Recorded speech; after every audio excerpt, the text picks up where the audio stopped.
Two men have drowned at beaches in New South Wales on Christmas Day. A man was pulled from the water at Copacabana Beach on the Central Coast yesterday afternoon. It is believed he suffered a medical episode while at the beach with his family. Earlier in the day, a surfer died at Yamina Beach. It comes as the search for a missing swimmer near Byron Bay has been suspended. The man went missing at Main Beach at Lennox Head on Christmas Eve. Joining me now live is Royal Lifesaving Society Australia Chief Executive Officer Justin Scarr. Justin, thank you so much for joining us. So a deadly start already to the Christmas break in the water. Yeah, unfortunately, the period between Christmas and New Year is the deadliest for drowning right across the country, and certainly for the last number of years. We had 25 drowning deaths between Christmas Day and New Year's Day last year. So already we've seen a really tragic start to the traditional holiday period. And why is this the most dangerous period? Is it because people are generally out in the water like what we've seen already? Yeah, hundreds of thousands, if not millions of Australians are heading off for their summer vacation, and so they're more likely to be exposed to water locations, whether it's our wonderful beaches, lakes, rivers, perhaps community swimming pools or backyard swimming pools, in fact. But also people are trying to swim off a very busy year and quite often a heavy Christmas period. So we would urge particularly men, older men, just to be aware of swimming after drinking can have tragic consequences. Also be aware of other medical conditions. They can also impact on your ability to float or swim to safety.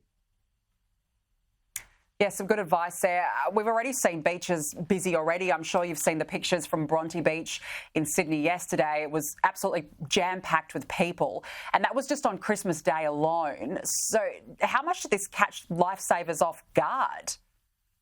Yeah, certainly when people congregate around the water, there are a number of risks that can impact on people's water safety. Firstly, it's certainly alcohol mixed with water is never a good idea. We'd encourage people to leave the drinking to the end of the day or well after they've been swimming. The second issue is that often children are left unsupervised, and unsupervised children around water, can be really, really dangerous.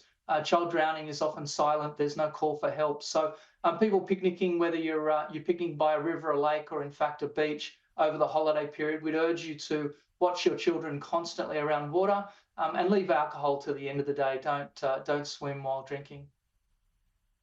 And just based on the pictures that we saw yesterday, there's obviously a lot of people preparing to continue to use the beach this summer as they do. How are surfer lifesavers actually preparing for the period?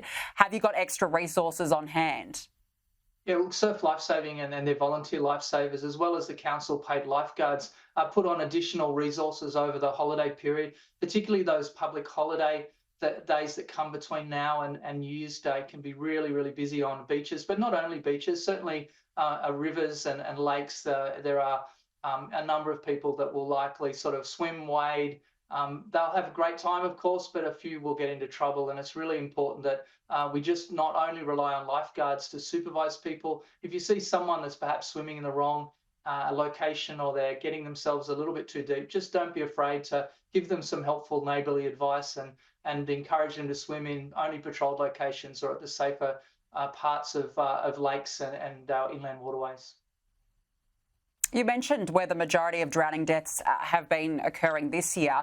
The statistics are quite interesting. There's actually been a 33% decrease in drowning deaths in children aged 0 to 4 years old compared to the 10-year average. What can this be attributed to? Look, it's, any child drowning is absolutely tragic, but we've made huge advances over the last 10 or 20 years. The majority of those drowning deaths that have been prevented are in the backyard pool environment. It's certainly lovely here. I can hear my neighbours swimming in that backyard pool, and it's a wonderful sound of summer kids, families having a wonderful time. But they can be inherently dangerous for young children, particularly children between the ages of 1 and 2. It's really important that you make sure that your gate is in good working order. Make sure that it's never propped open, particularly through the holiday period. And if you're having a barbecue in the backyard, make sure that an adult is designated as a lifeguard to watch young ones in the water. It can be great fun, but also over the last 20 years or so, we've seen many child drowning deaths. It is coming down, but we'd urge people with backyard pools just to make sure that the gate is in good working order, particularly over the summer period. Yeah, a very timely piece of advice there. Justin, just before we let you go, what's your message to people this summer? There's a couple of simple messages. Watch your children constantly around water. Avoid alcohol and drugs around water. Always wear a life jacket when boating. Know the local conditions and check the weather before you go into the water. Absolutely, and fingers crossed for a better summer. Justin, Scarr, thanks for joining us.